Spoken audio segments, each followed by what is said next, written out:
Ya, kembali lagi di Lunch Talk pemirsa. Tadi kita juga sudah lihat grafis terkait IKTP, kendala-kendala yang dihadapi dalam pembuatan IKTP. Dan kita akan segera menyapa Bapak Zudan Arif dari Dirjen Dukcapil Kementerian Dalam Negeri. Selamat siang Pak Zudan.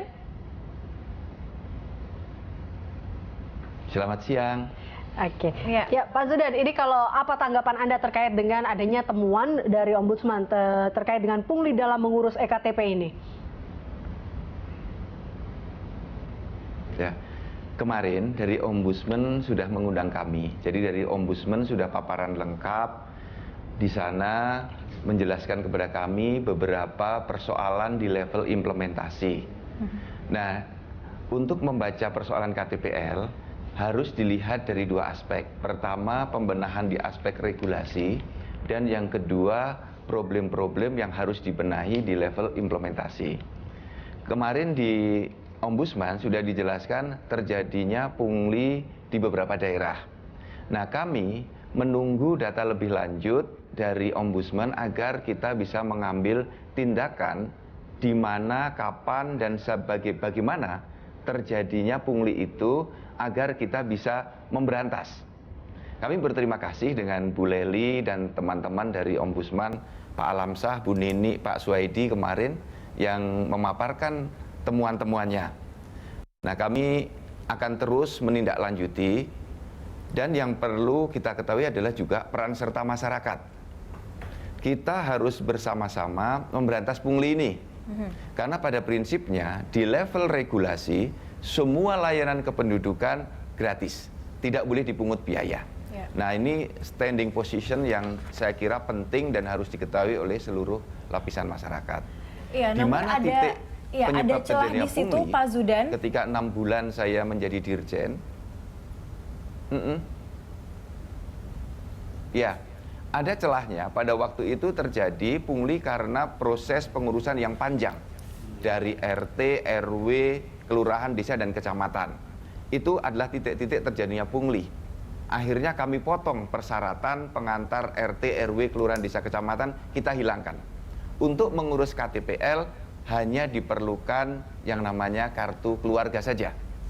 Nah, ini sudah memotong banyak titik pungutan liar. Kalau kemudian masih ada, nanti kita lihat di titik mana lagi persoalannya.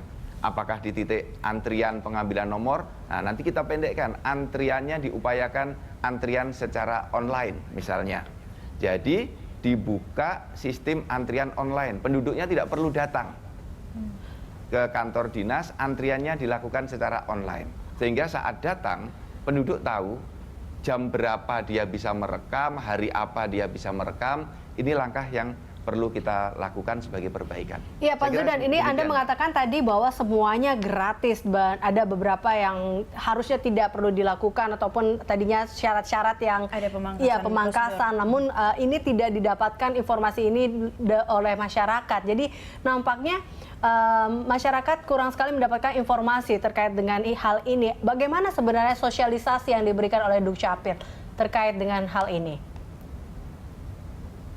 Begini,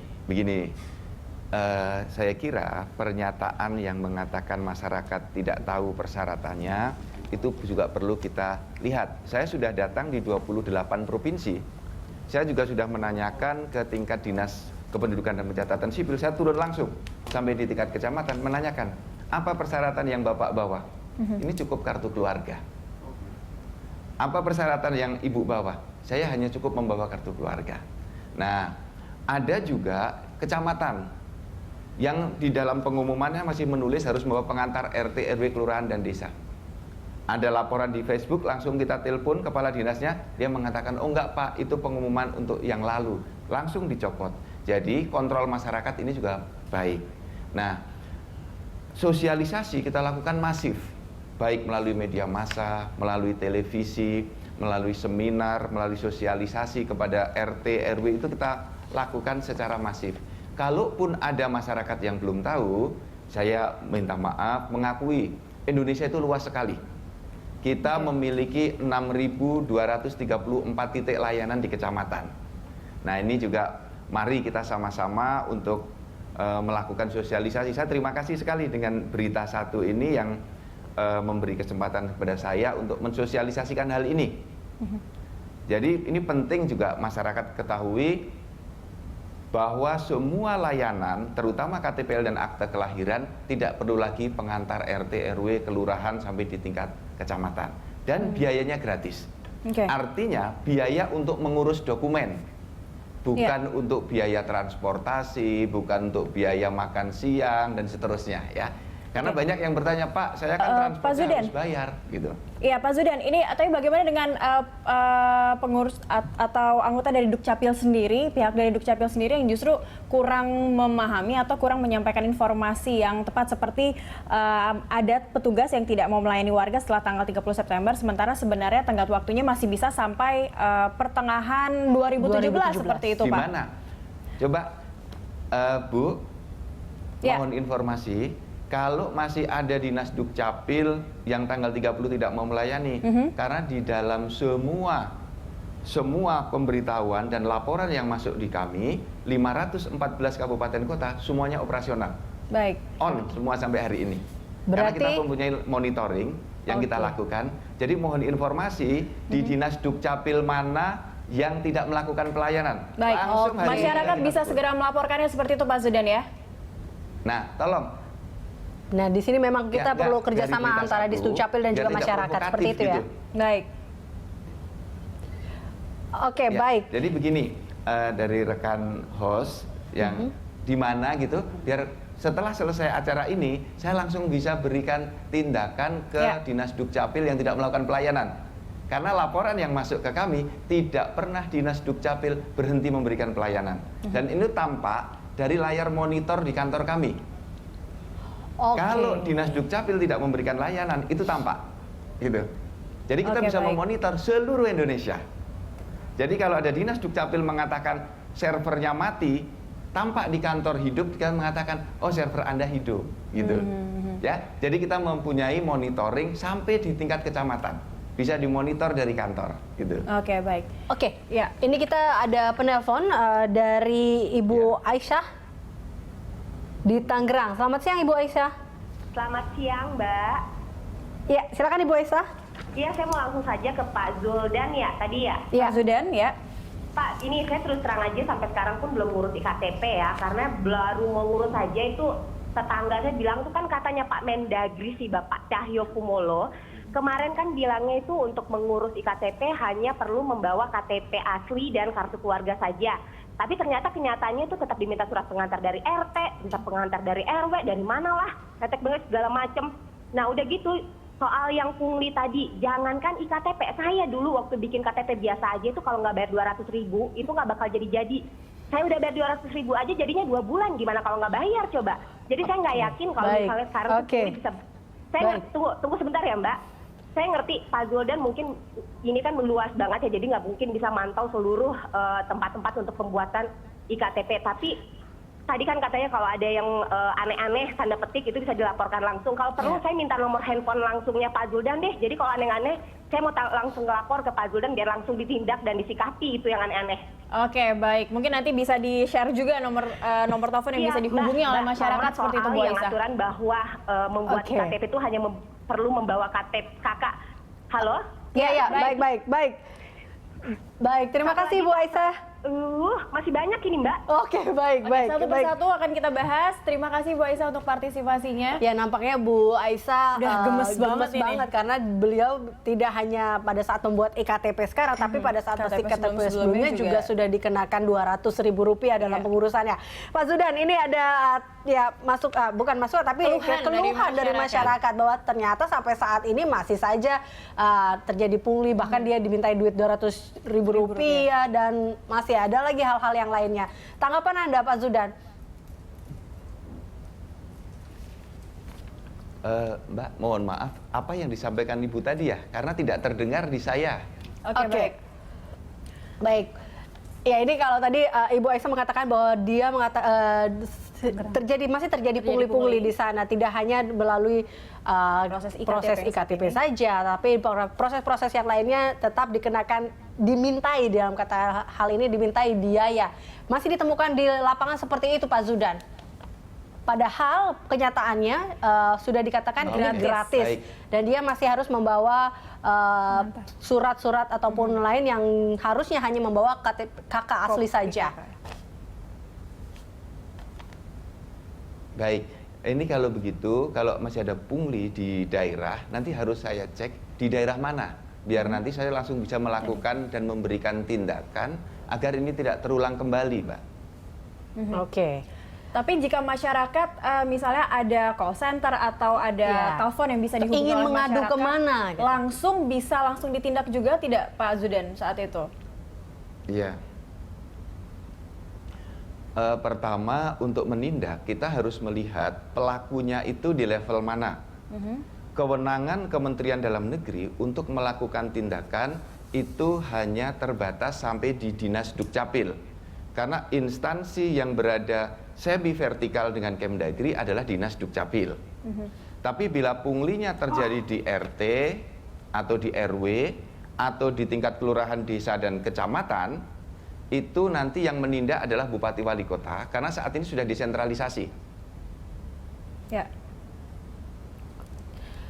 Tangannya Kementerian Dalam Negeri tidak cukup mampu untuk menindak sampai ke tingkat RT RW tersebut. Oke.